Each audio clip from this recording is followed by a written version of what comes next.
नमस्कार दोस्तों, मैं अमन स्वागत करता हूं आपके अपने YouTube चैनल एजुकेशन हब पे। आज के दिन हम देखेंगे सीटेट के बारे में। जैसा कि आप लोगों को पता है कि सीटेट ने अपना नोटिफिकेशन जारी कर दिया है 17वें संस्करण के एग्ज़ाम के लिए। यह नोटिफिकेशन जारी किया गया था 25/4/2023 को। सीटेट के द्वारा यह नोटिफिकेशन 25/4/2023 को जारी किया गया था और यह इसका 17वें संस्करण का एग्ज़ाम है। और जो एग्ज़ाम आपका कराया जाएगा, यह सीटेट का जो एग्ज़ाम है वह आपका जुलाई से अगस्त के महीने 2023 में इसका एग्ज़ाम होगा। ठीक है, जुलाई से अगस्त में इसका एग्जाम होगा, जैसा कि आपने देख रहा। और ये एग्जाम जो होगा वो ऑनलाइन मोड पे होगा, जैसे कि पिछले 2 सालों से एग्जाम हो रहा है उसी प्रकार से ऑनलाइन मोड पे इसका एग्जाम होगा।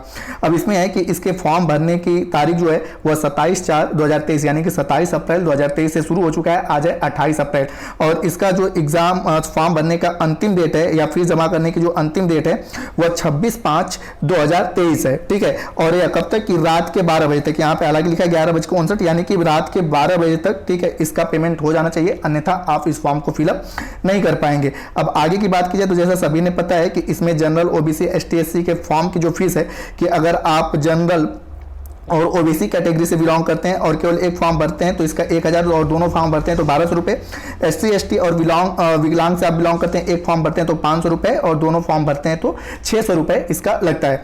पिछले साल जिस प्रकार से इसमें सेंटर की बातें हुई थी कि पहले आओ और पहले पाओ, अर्थात जो व्यक्ति जितना पहले फॉर्म भरेगा और जिन जिन सीटों को अप्लाई करेगा उन सीटों का एग्जाम सीटी के मिलने के चांसेस उसके ज़्यादा होंगे, क्योंकि यहाँ पे साफ तौर पे लिखा है पहले आओ पहले पाओ। ठीक है, तो ये एग्जाम और फॉर्म की डिटेल के बारे में हुए।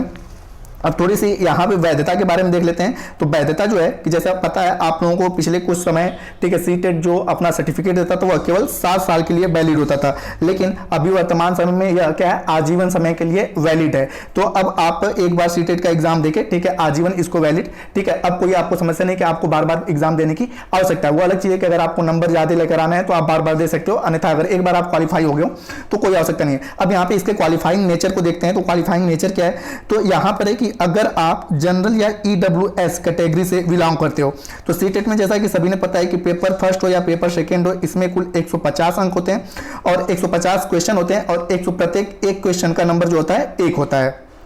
इसमें हालांकि माइनस मार्किंग नहीं है कि आप कोई गलत करते हो तो वहां पे आपको माइनस मार्किंग। तो यहां पर 150 में से अगर आप 60%, ठीक है, तो 150 का 60% होता है 90 नंबर, ठीक है, यानी कि आप 90 क्वेश्चन सही करते हो, ठीक है, तो आप अगर जनरल से बिलोंग करते हो या ईडब्ल्यूएस से बिलोंग करते हो तो आप सीटेट को क्वालिफाई हो। यदि आप ओबीसी, एससी और एसटी यानी शेड्यूल कास्ट और शेड्यूल ट्राइब से बिलोंग करते हो तो आपको 150 का कुल 55% लेकर आना होता है और 150 का 55% होता है 82.5 नंबर। तो यदि आप सीटेट में 82.5 नंबर लेकर आते हो, आप ओबीसी, एससी और एसटी से बिलोंग करते हो तो आप उसको क्वालिफाई के हुए माने जाते हो।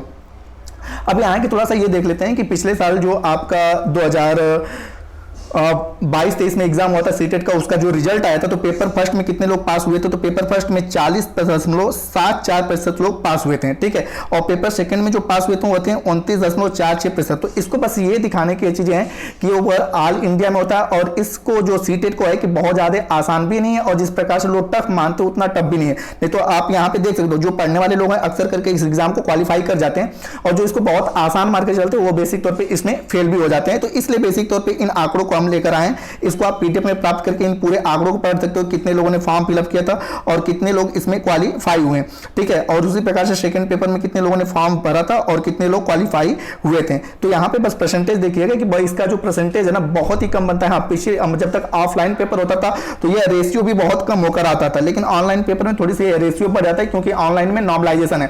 और अच्छी बात यह है कि 150 में से आप 150 को, ठीक है, अटेम्प्ट कर सकते हो क्योंकि किसी प्रकार की माइनस मार्किंग इसमें नहीं होती है। अब यहाँ पे इसके सब्जेक्ट की अगर बात की जाए तो इसमें पेपर फर्स्ट में जो होता है, ठीक है, पेपर फर्स्ट में जो होता है वह आपका 5 सब्जेक्ट होते हैं, जैसे कि सीडीपी जिसको हम लोग बाल विकास कहते हैं, ये 30 नंबर का होता है। मैथ जो होता है ये भी 30 नंबर का होता है और ईवीएस जो होता है ये भी 30 नंबर का होता है। लैंग्वेज फर्स्ट में कंपलसरी, आप अगर उत्तर भारत बेल्ट से हो, ठीक है, तो इसमें कंपलसरी आपका हिंदी हो जाता है और सेकंड में आपके पास ठीक है ऑप्शंस रहते हैं कि आप इंग्लिश लेते हो, संस्कृत लेते हो या आप उर्दू लेते हो।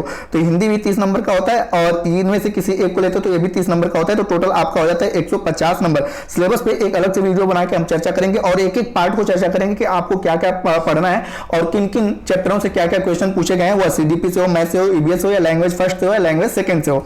उसी प्रकार से पेपर सेकंड की बात करें, बेसिक तौर पे पेपर 1 to 5 के लिए होता है प्राइमरी के लिए, और पेपर सेकंड जो होता है 6 to 8 के लिए होता है। तो पेपर सेकंड में 30 नंबर का आपका सीडीपी होता है और 30 नंबर का आपका लैंग्वेज फर्स्ट। जैसा कि मैंने बताया कि उत्तर भारत बेल्ट से आप बिलोंग करते हो तो हिंदी आपका जो है कंपलसरी लैंग्वेज हो जाता है फर्स्ट में।